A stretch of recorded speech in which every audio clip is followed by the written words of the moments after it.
What's up, everyone? Jeremy Gerard from Mythic Customs here with one of my short customizing tutorial videos. Today's video, we're going to look at the new Mythic Legions Aerthyr wave. Specifically, we're going to look at all the new parts that we're getting in that wave. The figures themselves are incredibly cool. If you check out one of my recent Mythic Conversations episodes, I looked at the entire wave in detail. What I want to do on this video is break those figures down. They come with a lot of parts that we've seen in the past, but they also come with a ton of new parts. It's really probably the biggest refresh on the line since the advent of Decay Wave. So we're going to do that in this video. I'm going to show you some pictures of these new parts specifically and what figures they come with. Cool?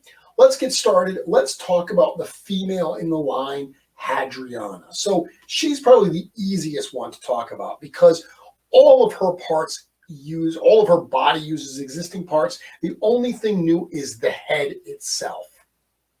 The head is super cool. It comes with this visor that's movable. You can either display it with the visor down with that cat-like kind of look, or you can display it with the visor up, and it's a wonderful sculpture, wonderful paint job on the head there. But the only new piece we get with Hadriana is that headpiece here. Figure will start easy with one figure that has like one piece, right? Okay, let's see. What do we want to do next? Why don't we do next?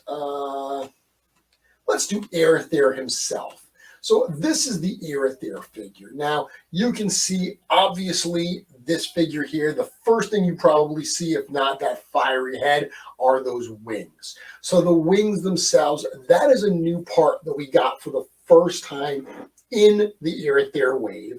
They come with the Aerthyr figure himself in this kind of cool red, orangish, yellow paint deco. Those same wing sculptures are also available separately. You can get them in a different shade of red, and they go great with the Belfagor figure. You can get them in blue, which goes great with the Malafar figure. They were also available in white in the Mythic Legions Arethyr wave. Now, obviously, that wave is not available yet, but it will be soon. Let's see what else we've got here. So in addition to those giant wings, let's do a little bit more of a close-up on some of the other body parts here. So here's his new head, and that visor is removable. You can pull that visor off. It is not really meant to come off. It pops right off, but you could, if you wanted to display him without that, you could certainly use that visor on something else. The head itself is brand new. He also comes with the Aerthyr blade weapon. Now, we've seen the Aerthyr blade before, but that flame attachment is brand new. It is a separate piece. It is a soft rubbery piece that you can put on the Aerthyr blade, or you can actually put it on other weapons as well. So if you don't want to display Aerthyr with a flaming Aerthyr blade and you want to use those flames on another sword, you are welcome to do so. One more look at some Aerthyr parts, because he also comes with brand new shoulder pauldrons and some brand new waist armor.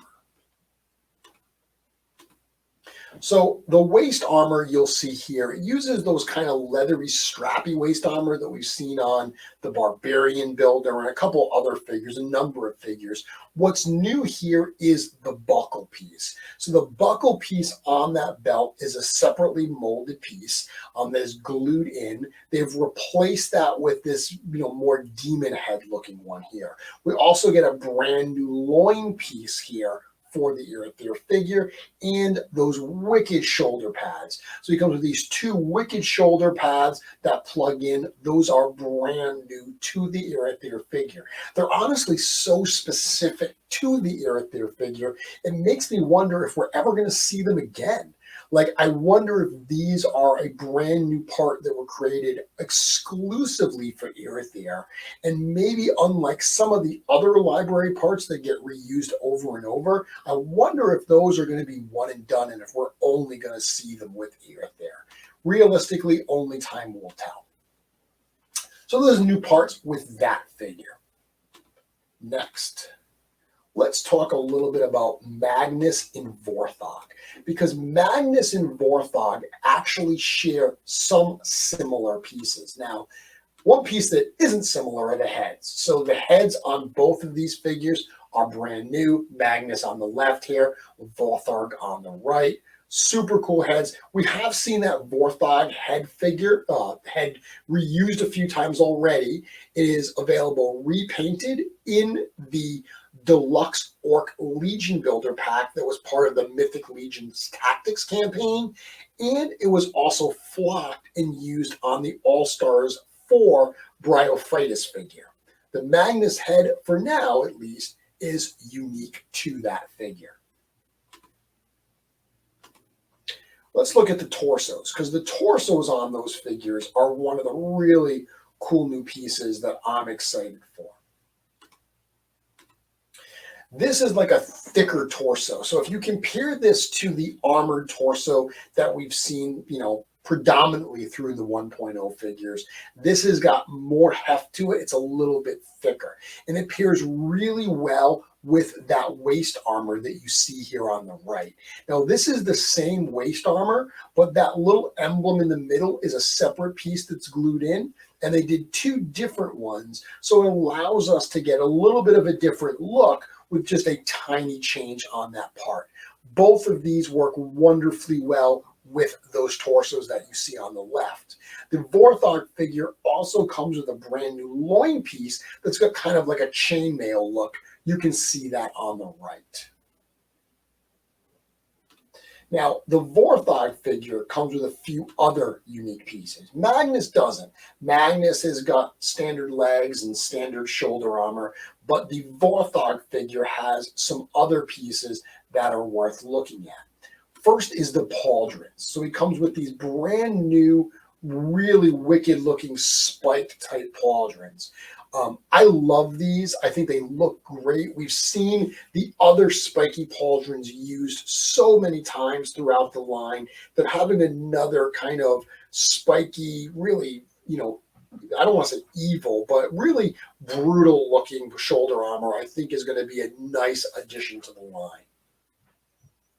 Additionally, Vorthog came with bare hands and bare feet. Now, Vorthog actually comes with armored feet as well, but out of the box, he has the bare feet and some hands. It goes with two pairs of hands. I only snapped a picture of one of them here, but these are the same hands and feet that are available in the hand and foot packs. There are actually two different hand and foot packs. There are ones, if you actually buy the Orc pack, it's a little different than what you see here because the Orc pack actually comes with like nails. They're a little bit sharper nails.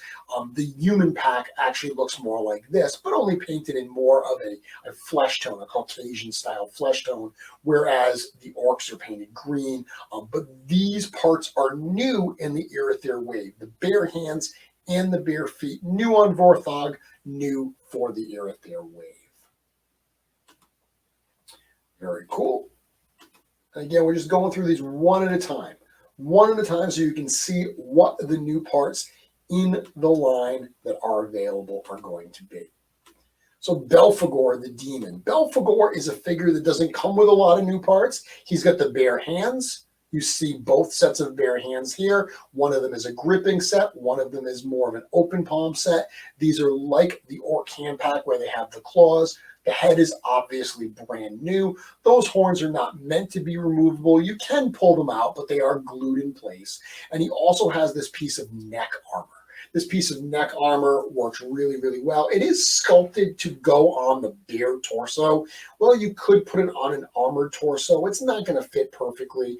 If you look at the underside of it, the sculptural details, the actual shaping of it is meant to go on the bare torso. We have already seen this reused, actually, in the Aerthyr wave on the Varg figure. Okay. Continuing this, going right along. Next, let's look at Malafar. So Malafar the Blue Demon, obviously, brand new head here. Like the Belfagor figure I just showed, the horns are not removable, or they're not meant to be removable, I should say. You can pull them out, but they are glued in place.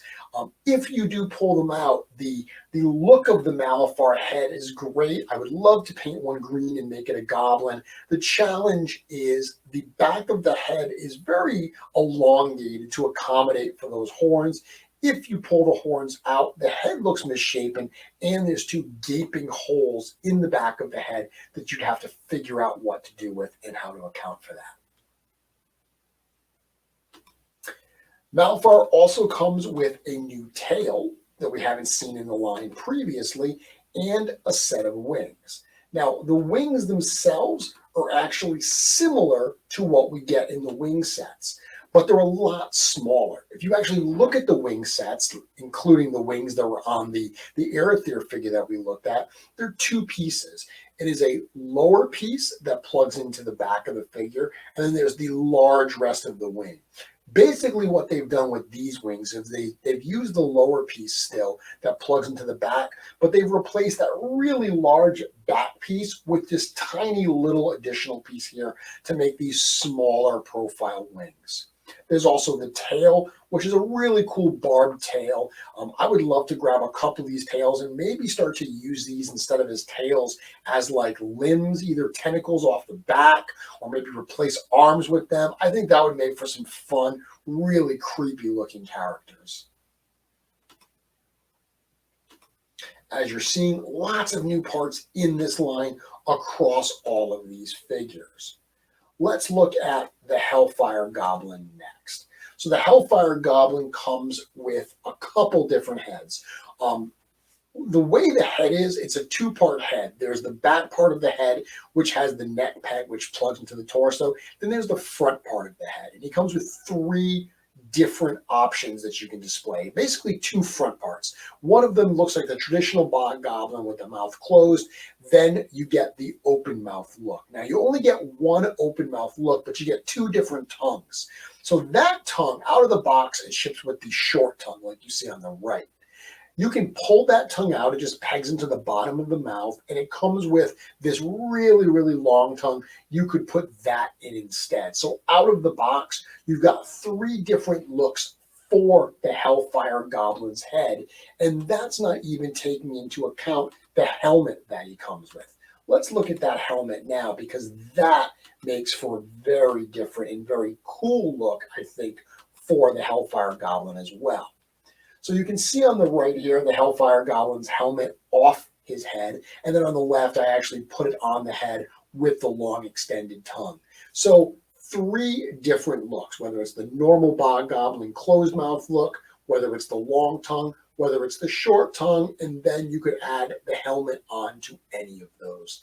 That helmet does also fit the standard bog goblin. So if you wanted to put that on that character, that's an option as well.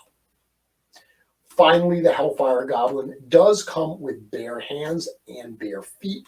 They are the clawed hands and feet similar to the Orc pack, but with this really cool red, black, and blue paint deco that you see here. So he comes with one pair of feet and two pairs of hands, one gripping hands, one open hands. Hellfire Goblin also comes with a new torso, and it's the same torso that we see on the Red Knight Shield Soldier. So let me bring that up right now. I gotta find that one. I've got all of these different images that I've been sharing, and here it is. So on the left here, you see the silver look of the Red Knight Shield Soldier, where on the right, you see kind of the rusted, dirty look of the Hellfire Goblin.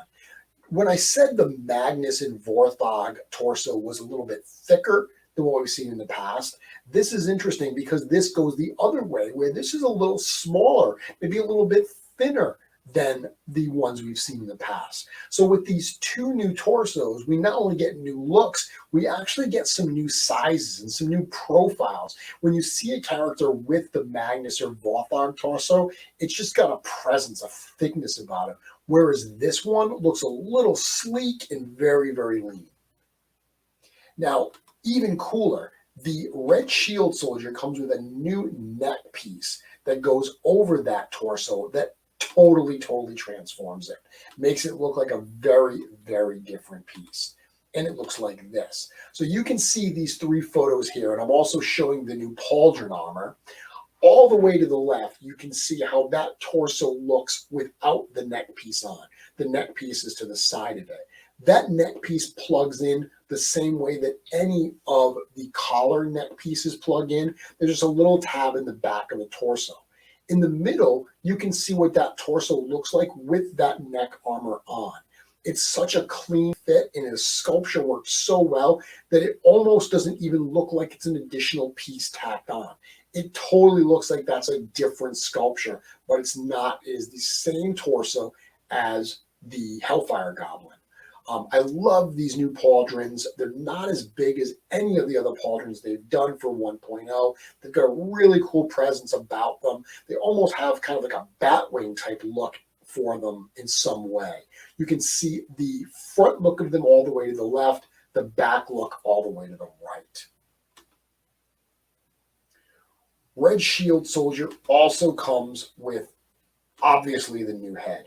He comes with three heads, in fact. One of them is the bucket helmet. One of them is what I call the jousting helmet. And then he's got this one, which I believe is often referred to kind of as the frog helmet. This is very much based on a historical helmet design. It's a really interesting look. It's got the big kind of slit in the front there. I can actually imagine this being adequate for jousting because you're limiting the amount of possibility that something's going to, I guess, get at your eyes. I know there's a historical aspect to this particular helmet. I am not a historian of medieval weaponry or armor.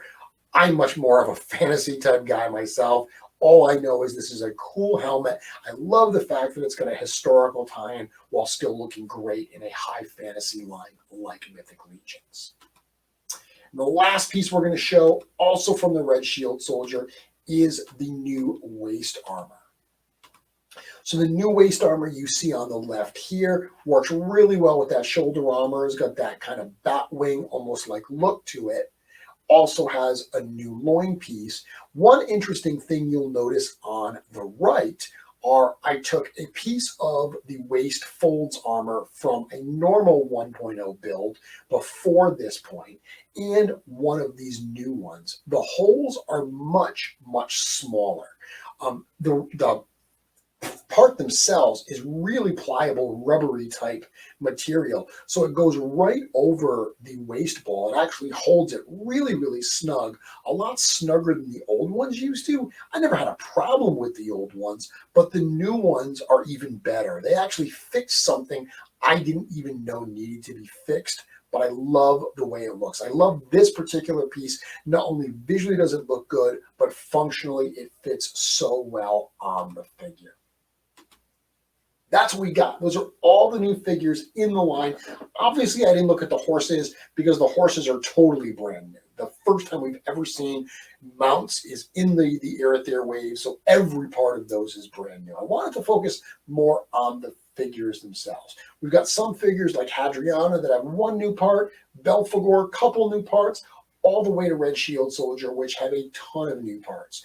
Not only does this allow us as customizers the ability to take those parts and mix and match them and freshen up our own work, even for people who just want to open these out of the box and put them on display, those new parts are really going to make some nice visual variety in their collections. And most importantly, this expands the Mythic Legions library for Four Horsemen Studios, which means as new waves start coming out, we're going to start to see these parts used more creatively, allowing us to have even more cool looks for our customs and our Mythic Legions figures. Thank you very much for checking this video out. I hope you found it helpful. If you do, please give the video a like. Let me know if you have any comments in the questions below. If you're not already subscribed to the channel, please consider doing so. It helps me out a lot, and I always love when people connect with me. When they're subscribed, they find out whenever I go live on Mythic Conversations or when I post a new video like this one. Until next time, I can't wait to see what you make.